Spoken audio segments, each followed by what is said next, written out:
नमस्कार विद्यार्थियों, मैं सीएस अभिषेक ओझा, जूनियर अकाउंट्स ऑफिसर, स्वागत करता हूं आप सभी का आपके अपने एजुकेशनल प्लेटफॉर्म कॉमर्स मेरी जान के ऊपर, जहां पर हम डिस्कस करते हैं कॉमर्स से रिलेटेड इंपॉर्टेंट टॉपिक। यह है हमारा ईएमआरएस, जेवीएनएल जूनियर अकाउंटेंट और सभी गवर्नमेंट पीएसयू एग्ज़ाम के लिए डेली एमसीक्यू सीरीज का पार्ट नंबर 8, जिसके अंदर हम डिस्कस करेंगे अकाउंटेंसी के 20 एमसीक्यू। देखिएगा मित्रों, जब इस टाइम में ये पार्ट बना रहा हूँ, जिस टाइम में आपका ये वीडियो बना रहा हूँ, उस समय तक एएमआरएस के अंदर पीजीटी कॉमर्स का एग्ज़ाम हो चुका है। और इसका जो पेपर हमने देखा उस पेपर में ऑलमोस्ट सभी क्वेश्चन, बहुत सारे क्वेश्चन हमारे इस ईएमआरएस जेवीएनएल अकाउंटेंट की जो डे सीरीज़ है, 21 डे सीरीज़ है, उसी में से पूछे गए हैं। एग्जैक्टली क्वेश्चन पूछे गए हैं। आप कॉमर्स मेरी जान टेलीग्राम चैनल के ऊपर जाइए, वहाँ पर हमने कौन कौन से क्वेश्चंस डायरेक्टली हमारी इस डेली एमसीक्यू टेस्ट सीरीज से पूछे गए हैं वो मैंने आपको वहाँ पर बताए हैं। और इसकी जो पीडीएफ है वो भी आपको कॉमर्स मेरी जान की टेलीग्राम चैनल के ऊपर प्रोवाइड करवा दी गई है, वहाँ से जाकर आप डाउनलोड कर लीजिएगा। यहाँ पर जितने भी क्वेश्चन मैंने आपके लिए सिलेक्ट किए हैं, सारे के सारे एग्जाम पॉइंट ऑफ व्यू से काफ़ी इंपॉर्टेंट है। एक एग्जाम के अंदर इन तरह के क्वेश्चन पूछे जाने के जो चांसेज है, इन कंसेप्ट के ऊपर क्वेश्चन पूछे जाने के चांसेज बहुत ज़्यादा है, इसलिए आप इन क्वेश्चन को और इन क्वेश्चंस के वीडियोस को बिल्कुल भी मिस मत कीजिएगा। पहला क्वेश्चन कहता है कि current assets is one which is expected to be realised. Current assets कितने महीनों के अंदर रियलाइज हो जाती है, यानी कि करंट एसेट्स कितने महीने के अंदर केस के अंदर कन्वर्ट हो जाती है। तो एक करंट एसेट्स जो होती है वो 12 महीनों के अंदर केस में कन्वर्ट हो जाती है। तो पहले का जो आंसर रहेगा वो क्या रहेगा आपके लिए, C will be your answer for your first question. Next देखिएगा, depreciation. Depreciation is a process of fixed assets over its useful life. कहता है कि जो डेप्रिसिएशन होता है, इसमें क्या करते हैं, जो भी फिक्स्ड एसेट्स की जो कॉस्ट होती है ना, उसको उसकी यूजफुल लाइफ के अंदर डिवाइड कर देते हैं। जैसे कि फॉर एग्जांपल एक फिक्स्ड कॉस्ट की जो कॉस्ट है, फिक्स्ड एसेट्स की जो कॉस्ट है वो 10 लाख है और वो 10 साल चलने वाली है, तो हम क्या करेंगे, हर साल उसके ऊपर 1 लाख रुपए का डेप्रिसिएशन चार्ज कर लेंगे। तो हम क्या करते हैं, उसकी यूजफुल लाइफ के अंदर, फिक्स्ड एसेट्स की यूजफुल लाइफ के अंदर हम उसकी कॉस्ट को क्या कर देते हैं, एलोकेट कर देते हैं, बांट देते हैं। तो सेकंड में आंसर क्या रह जाएगा आपके लिए, A will be your answer. Third question देखिएगा, बहुत ही अच्छा क्वेश्चन है। A cashier can commit a fraud. अगर कोई भी खजांची धोखाधड़ी करना चाहे तो वो किस तरह से कर सकता है। ऐसे क्वेश्चंस होते हैं लॉजिकली। अगर आप फ्रेश माइंड से अगर एग्जाम के अंदर फ्रेश माइंड के अंदर अगर एग्जाम के अंदर पेपर देने गए हैं तो आप ऐसे क्वेश्चनों को इजी तरीके से कर लोगे। अदरवाइज अगर आप हैक्टिक वे के अंदर एग्जाम देने गए हैं तो जो पेपर सेटर है वो आपको अपने जाल में फंसा लेगा और आप ना चाहते हुए भी ऐसे क्वेश्चन को गलत कर दोगे। Under casting of payment. अब देखो, पेमेंट था 1000 रुपये का, उसने कहा कि यार मैंने तो भाई साहब 900 रुपये का ही पेमेंट किया है। उसने कहा कि 900 रुपये का ही पेमेंट किया है, तो ऐसा कहने पर तो उसके ऊपर उल्टा वो फंस जाएगा कि भाई तेरे को 100 रुपये का पेमेंट और करना है और तेरे यहाँ पर तो 1000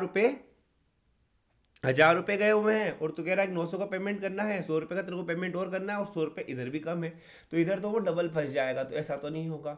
वेजेस बुक को अंडरकास्ट कर दिया, 5000 का वेजेस था, उसने कहा कि नहीं 4000 के ही वेजेस हुए हैं, तो यहाँ पर भी वो कंपनी का फायदा कर रहा है, यहाँ पर भी उसका फायदा नहीं हुआ, वो यहाँ पर भी उसने फ्रॉड नहीं कर पाया।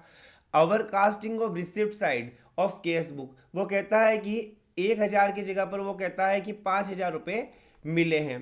तो जब वो कहता है कि 5000 रुपये मिले हैं, ओवर कास्ट कर दिया उसने, 1000 वो कहता है 5000 मिले, जबकि वहां पर तो केस के गले में 1000 ही है, तो वो अगेन यहाँ पर फंस जाएगा, यानी कि उसका फ्रॉड नहीं हो पाएगा। ओवर कास्टिंग ऑफ पेमेंट, बिल्कुल ये कह सकता है कि भाई 1000 रुपये का ही पेमेंट हुआ, लेकिन वो कह देता है कि 5000 का पेमेंट हो गया साहब, और 4000 रुपये गले से रखकर निकालकर वो अपनी जेब में रख लेगा। आई बात समझ में। तो बहुत ही लॉजिकल क्वेश्चन है ये मित्रों। तो यहाँ पर वो फ्रॉड कहाँ पर कर पाएगा, जब पेमेंट रहेगा 1000 का, वो दिखा देगा 5000 का पेमेंट, 1000 का तो एक्चुअल पेमेंट करेगा, 4000 रुपये अपनी जेब में रख लेगा। तो थर्ड के अंदर आंसर क्या रह जाएगा आपके लिए, डी रह जाएगा। फोर्थ क्वेश्चन देखिएगा, XYZ रेडियोलॉजी सेंटर ने एक एक्सरे मशीन का क्या क्या है, इंपोर्ट क्या है, 10,50,000 रुपये का। कभी भी आप किसी भी मशीन को खरीदते हो तो उससे खरीदने से रिलेटेड जितने भी खर्चे होते हैं जो उसको स्टार्ट करने में यूजफुल रहते हैं, वो सारे खर्चे मशीन की कॉस्ट में ही ऐड होते हैं और वो कैपिटल एक्सपेंडिचर के रूप में ही जाने जाते हैं। उसने चुंगी ऑक्टे बोले तो चुंगी का भाड़ा पे किया मशीन का 5,000 रुपये, ये भी मशीन की कॉस्ट में ही ऐड होगा। तो 10,50,000 plus 5,000 10,55,000। Expenses of setting up and starting the machine, अब मशीन को लेकर आ गए, उसको सेटिंग करवाने के लिए, उसको स्टार्ट करने के लिए टेक्निकल भाई साहब को बुलाया गया और उसको इंस्टॉल करने के लिए उसको 2,000 रुपये दिए गए, वो भी मशीन की कॉस्ट में ऐड कर दिए जाएंगे। तो अब ये हमारे लिए मशीन पड़ चुकी है 10,57,000 की, 5,000 ये 2,000 ये। The centre spend ₹2500 on different of distribution of flyers advertisement of new facility and 50,000 on inaugural ceremony. अब यहाँ पर डिस्ट्रिक्ट कलेक्टर साहब को बुलाया गया, 50,000 रुपये का प्रोग्राम किया गया, एडवर्टाइजमेंट किए गए, उसके ऊपर 2,500 रुपये खर्च किए गए। ये कहीं पर भी मशीन को स्टार्ट करने से रिलेटेड खर्चे नहीं हैं, ये मशीन की कॉस्ट में ऐड नहीं होंगे। The amount can be classified as capital expenditure. Capital expenditure 10,50,000 plus 5,000 plus 2,000, 10,57,000 रुपए जो है वो कैपिटल एक्सपेंडिचर के रूप में ट्रीट कर लिए जाएंगे। आंसर आ जाएगा डी इसका सही आंसर। नेक्स्ट देखिएगा, विच of the following is an example of representative personal account. Representative personal account का कौन सा यहां पर एग्जाम्पल है, देखिएगा। ये क्वेश्चन एग्जाम के अंदर बहुत बार पूछा जाता है, एग्जामिनर का फेवरेट है। कोई भी एक्सपेंसेज रहता है या इनकम रहती है वो तो आपके लिए नॉमिनल अकाउंट हो जाएगा, आई बात समझ में। लेकिन एक्सपेंसेज और इनकम के आगे या पीछे कोई भी वर्ड जुड़ जाए, चाहे एडवांस जुड़ जाए, चाहे आउटस्टैंडिंग जुड़ जाए, चाहे एक्रूड जुड़ जाए, चाहे अनअर्न्ड जुड़ जाए, चाहे प्रीपेड जुड़ जाए, वो एक्सपेंसेज और इनकम के साथ अगर ये 4-5 वर्ड आगे या पीछे कहीं पर भी जुड़ जाते हैं तो वो अकाउंट पर्सनल अकाउंट हो जाता है। और पर्सनल में भी कौन सा, रिप्रेजेंटेटिव पर्सनल अकाउंट हो जाता है। तो ये क्वेश्चन एग्जाम का बहुत ही फेवरेट, एग्जामिनर का बहुत ही फेवरेट है। तो यहाँ पर आउटस्टैंडिंग वर्ड जुड़ गया प्लस रेंट, यानी ये क्या है, एक्सपेंसेज है ना। तो आउटस्टैंडिंग एक्सपेंसेज आपके लिए क्या हो जाएगा, रिप्रेजेंटेटिव पर्सनल अकाउंट हो जाएगा। फैक्ट्री की जो बिल्डिंग होती है वो आपके लिए रियल अकाउंट हो जाएगी। मेहता और सन्स जो हैं वो आपके लिए मेहता एंड सन्स आपके लिए पर्सनल अकाउंट हो जाएगा अगेन। और वेजेस और सैलरीज आपके लिए, क्योंकि सिंपल सा ये खर्चा है, इनके आगे पीछे शब्द जुड़े हुए नहीं हैं, तो यह नॉमिनल अकाउंट हो जाएगा। यहाँ पर एक टेलीग्राम ग्रुप के अंदर एक क्वेश्चन पूछा था एक स्टूडेंट ने, जिसका कि मोस्टली स्टूडेंट ने गलत ही आंसर दिया है। चलो मैं आपको यहाँ पर पूछता हूँ और आपको कमेंट बॉक्स के अंदर उसका आंसर बताना है। जैसे तैसे सही गलत कुछ भी हो आपको उसका आंसर बताना है, उसके बाद में मैं उसका करेक्ट आंसर विथ लॉजिक बता दूंगा। देखिएगा, क्वेश्चन था कि बैंक ओवरड्राफ्ट कौन सा अकाउंट है। इस क्वेश्चन का आंसर आपको कमेंट बॉक्स में देना है। नेक्स्ट देखिएगा, विच of the following error is not a example of clerical error. इनमें से कौन सा क्लरिकल एरर का एग्जाम्पल नहीं है। अमाउंट रिसीव्ड फ्रॉम, श्याम से अमाउंट रिसीव हुआ, उसके खाते में गलती से डेबिट कर दिया, क्लरिकल एरर है, क्लरिकल एरर। 6 देखिएगा, sales of 5200 recorded in the sales book but not posted in the customer ledger account. Customer के अकाउंट में लिखना भूल गए, ठीक है ना, ये भी क्लरिकल एरर कह सकते हैं। देखते हैं next, the amount spend on inaugural ceremony of a new factory building is debit. देखिएगा, न्यू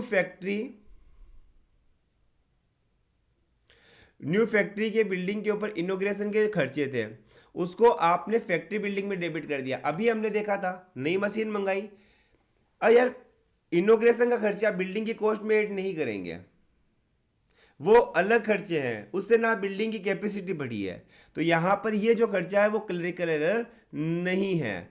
यहाँ पर तो एक रेवेन्यू एक्सपेंडिचर हुआ था, उसको आपने कैपिटल एक्सपेंडिचर की तरह ट्रीट कर लिया, ये तो प्रिंसिपल एरर हो गया।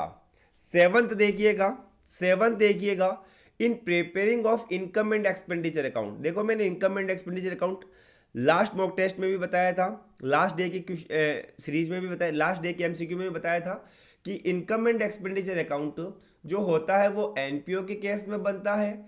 इनकम एंड एक्सपेंडिचर अकाउंट जो होता है वो एक्रूअल बेसिस के ऊपर बनता है।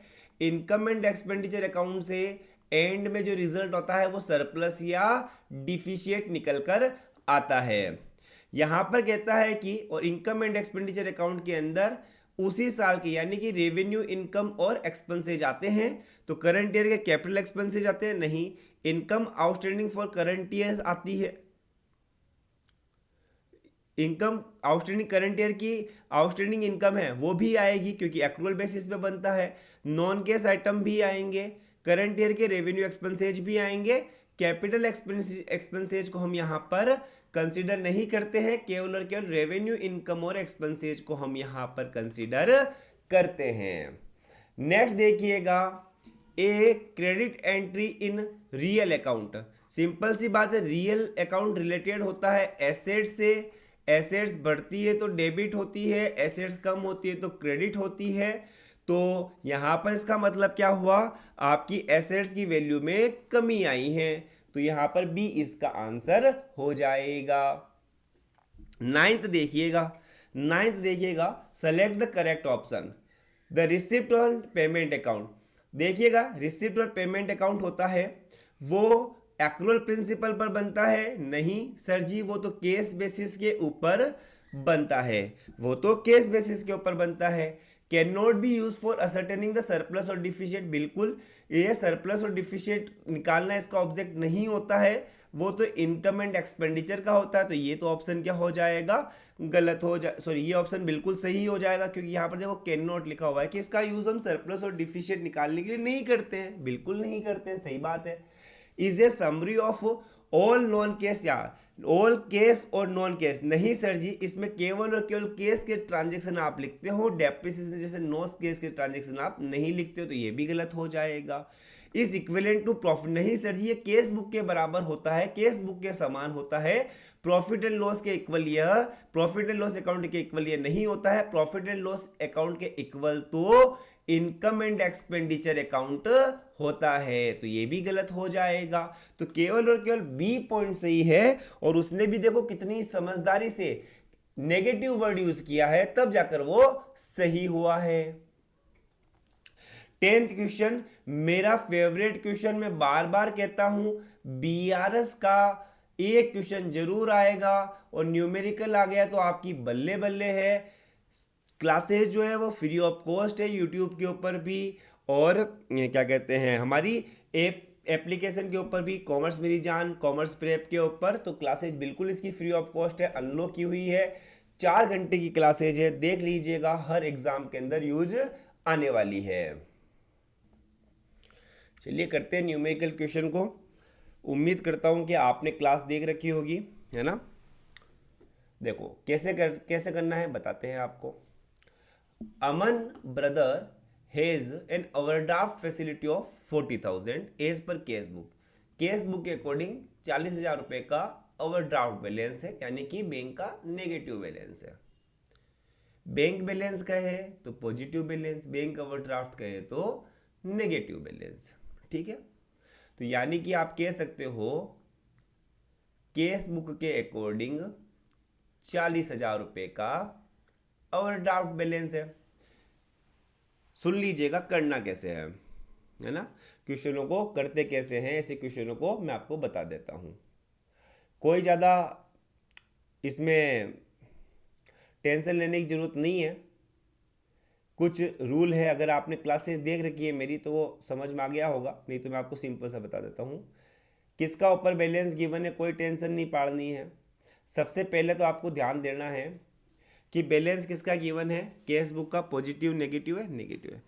जिसका बैलेंस गिवन नहीं है आपको उसके बराबर करना है। हर एक ट्रांजेक्शन को समझना, उस ट्रांजेक्शन का केस बुक और पासबुक के ऊपर क्या फ़र्क पड़ा, और जिसका बैलेंस गिवन नहीं है उसके बराबर करना है। किसको? जिसका बैलेंस गिवन है।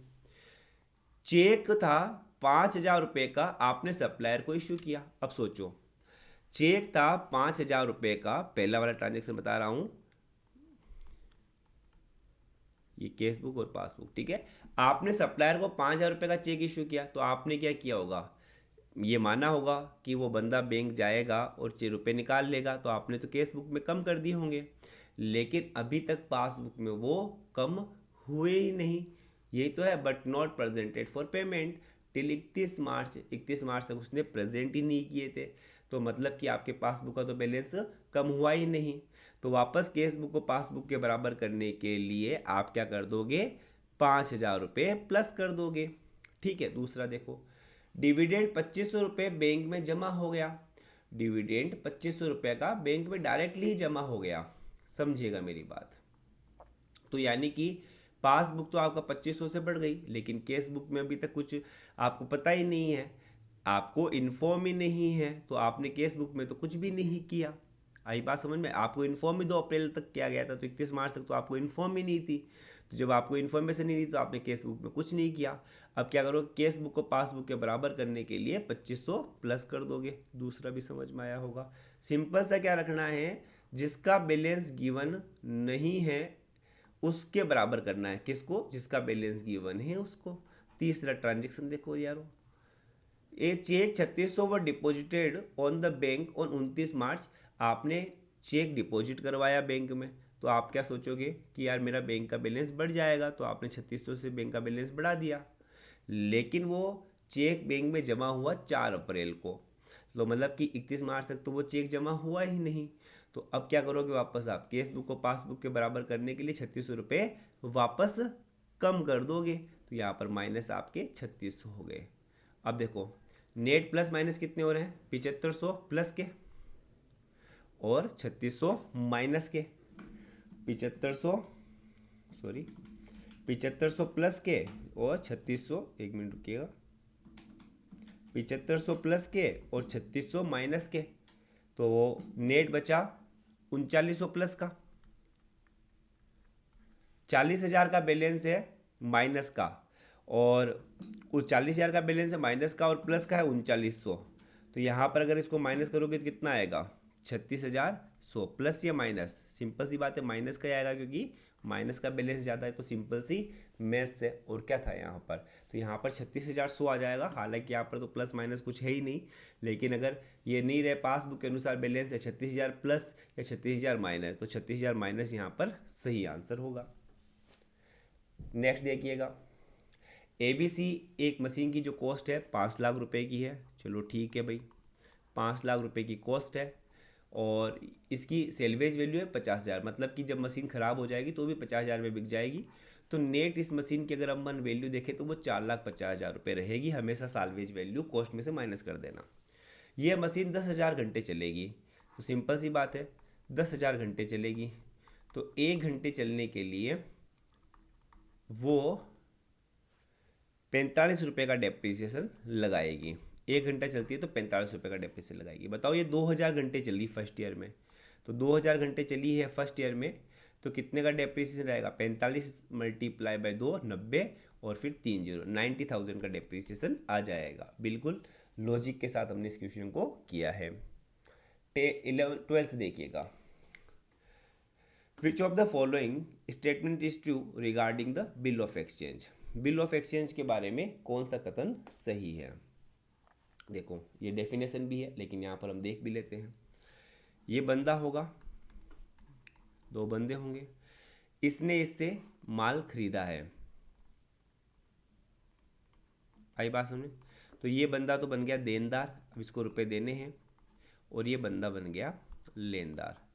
ये बंदा क्या करता है, एक चेक लिखता है, तो ये बन गया मेकर या ड्रॉवर। जिसके फेवर में लिखता है वो होता है ड्रॉई। आई बात समझ में?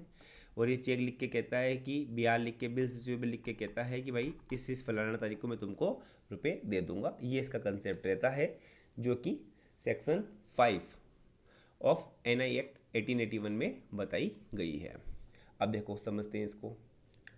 ड्रॉवर और पेई सेम पर्सन होते हैं in case of A bill of exchange. इनमें से कौन सा स्टेटमेंट सत्य है? कहता है कि कौन सा स्टेटमेंट सत्य है? ड्रॉवर और पेई, हाँ, विच of the following statement is true? इनमें से कौन सा स्टेटमेंट सही है कि जो ड्रॉवर है और जो पेई है वो सेम रहेंगे, बिल्कुल जो लिखने वाला है और पे करने वाला है बिल्कुल सेम है। उसके बाद में a bill of exchange generally two party, drawer और मेकर नहीं सर जी, ड्रॉवर मेकर तो एक ही होता है, ड्रॉवर मेकर और ड्रॉई। आई बात समझ में? नेक्स्ट देखिएगा, the acceptor of A bill, जो बिल को एक्सेप्ट करता है, यही मेकर, ड्रॉवर और एक्सेप्टर, वो तो देनदार है तो वो तो डेटर होगा, तो ये क्रेडिटर गलत है। अब देखो जो एक्सेप्टर होता है ना वही मेकर होता है इसमें, है ना, तो maker of A promissory note is a creditor, ये भी गलत हो जाएगा। आई बात समझ में? तो यहां पर आपके लिए ए यहां पर सही हो जाएगा।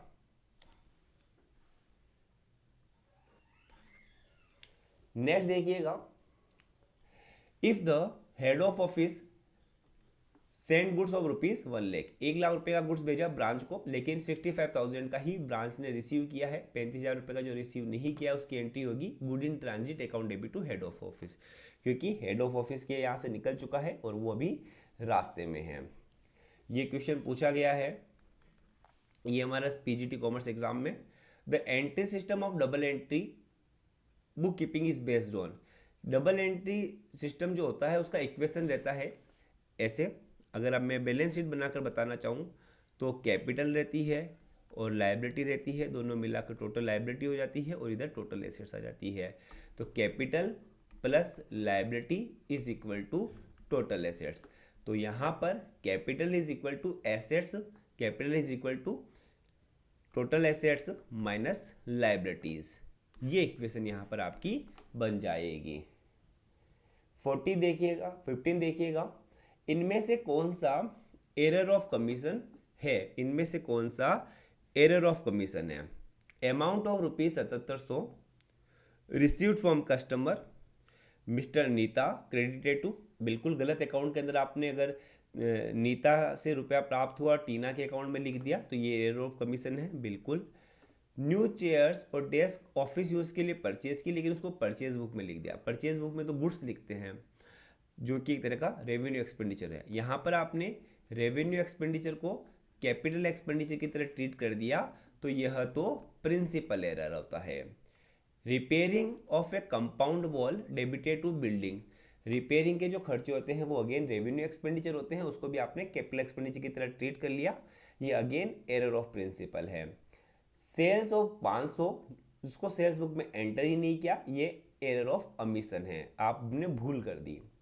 इनमें से कौन सी करंट लायबिलिटी नहीं है? डेफर्ड टैक्स लायबिलिटी होती है, वो नॉन करंट लायबिलिटी होती है। बाकी अनपेड मैच्योर डिपॉजिट और इंटरेस्ट एक्रूड, इंटरेस्ट एक्रू हो चुके हैं लेकिन और ड्यू भी हो चुके हैं, इंटरेस्ट एक्रू हो चुका है लेकिन ड्यू नहीं हुआ है बोरोइंग के ऊपर, ये सारे आपके लिए करंट एसेट्स आती है। नॉन करंट एसेट्स होती है आपके लिए डेफर्ड टैक्स लायबिलिटी। इनमें से कौन सा एक साइड का एरर है? इनमें से कौन सा वन साइड एरर है? Wrong carry forward, posting on wrong account, गलत अकाउंट के अंदर अगर आपने पोस्टिंग कर दी है वो आपके लिए वन साइडेड एरर है। बाकी रॉन्ग बैलेंसिंग करना, रॉन्ग कास्टिंग करना, ये आपके डबल साइडेड एरर में आते हैं। अब देखिएगा एक और यहाँ पर बीआरएस का क्वेश्चन आ गया, तो इस वाले वीडियो में तो बीआरएस के 2 क्वेश्चन आपको समझने को मिल जाएंगे। कहता है कि पासबुक के अकॉर्डिंग डेबिट बैलेंस है, तो मतलब पासबुक का क्रेडिट बैलेंस होता है पॉजिटिव, पासबुक का डेबिट बैलेंस होता है नेगेटिव, तो ये 45,000 रुपये का नेगेटिव बैलेंस है। चलिए जी, पासबुक का बैलेंस गिवन तो अब केस बुक के बराबर करना है, ठीक है ना। ये केस बुक है और ये पासबुक है। पहले देखो ट्रांजेक्शन का क्या इफेक्ट पड़ेगा। चेक जो था 7500 रुपये का वो आपने इश्यू किया, जैसे आपने इश्यू करते हो तो आप सोचते हो कि यार बैलेंस तो कम हो जाएगा, लेकिन वहां पर वो प्रेजेंट ही नहीं हुआ तो पासबुक का बैलेंस कम हुआ ही नहीं। तो पासबुक को केस बुक के बराबर करने के लिए माइनस क्या करने पड़ेंगे, 7500 माइनस करने पड़ेंगे। बैंक ने चार्जेस लिए 200 रुपए के, sorry, cheque worth ₹9800 are deposited. आपने चेक डिपॉजिट करवाए 10,000 के, 9800 के, तो आप तो सोचोगे कि बढ़ जाएंगे, लेकिन पासबुक में तो अभी तक वो डिपॉजिट हुए ही नहीं बैंक में, तो पासबुक में तो वो बढ़े नहीं। तो पासबुक को वापस केस बुक के बराबर करने के लिए 9800 ऐड कर देंगे। 200 रुपये बैंक ने गलती से काट लिए, सॉरी 200 रुपये बैंक ने काट लिए, तो पासबुक में -200 हो गए, लेकिन केस बुक के अंदर अभी कुछ हुआ ही नहीं है। तो वापस पासबुक को केस बुक के बराबर करने के लिए जो माइनस किए थे वो वापस प्लस कर देंगे।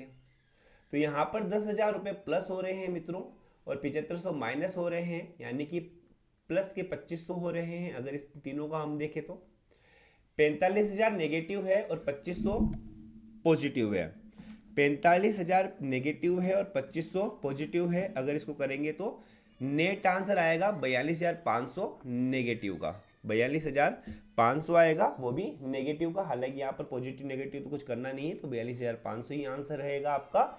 यह केस बुक के अकॉर्डिंग क्रेडिट बैलेंस हो जाएगा। 19th देखिएगा, 19 देखिएगा, in preparing of BRS which of the following should be deducted from the balance as per passbook. Passbook का बैलेंस है, arrive at balance as cash book.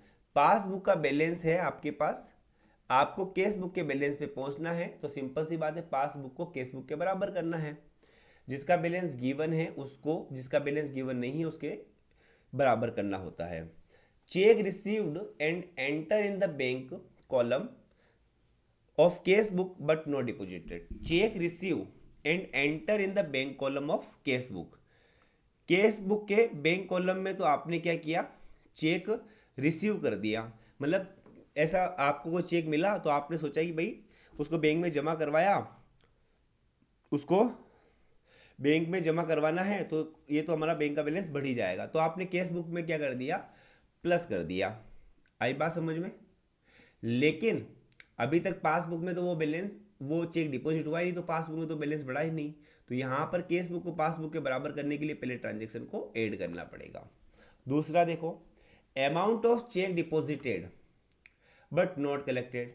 Same वही बात है, आपने चेक डिपॉजिट किया तो आपने तो मान लिया कि यार केस बुक में बढ़ गया, लेकिन पासबुक में अभी तक बढ़ा ही नहीं। तो अब क्या करना है, पासबुक के को केस बुक के बराबर लाने के लिए पासबुक में भी ऐड करना पड़ेगा, यही रूल है। तो ये भी ट्रांजेक्शन क्या होगा, ऐड हो जाएगा। Interest directly deposited by bank, debited है, interest directly debited by the bank.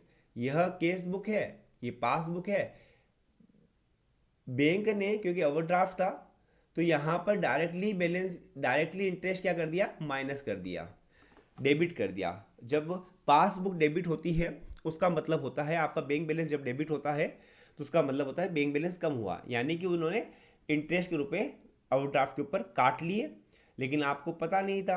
तो अगेन पासबुक को केस बुक के बराबर करेंगे, तो ये जो माइनस किया था वो वापस क्या करना पड़ेगा, प्लस करना पड़ेगा। तो ये भी ट्रांजेक्शन प्लस हो रहा है। लास्ट ट्रांजेक्शन देखो, ये पासबुक है, यह केस बुक है। अगेन कह रहा हूं, आपको जिन भी स्टूडेंट को लग रहा है ना सर स्लो करवा रहे हैं, 4 घंटे की क्लास है, एक एक कंसेप्ट अच्छे से बताया है, जरूर से जाकर देख लीजिएगा यार। Interest directly credited by bank. अब देखो ये क्रेडिटेड है, तो मतलब कि पासबुक में इंटरेस्ट बढ़ गया, लेकिन केस बुक में अभी तक पता ही नहीं है।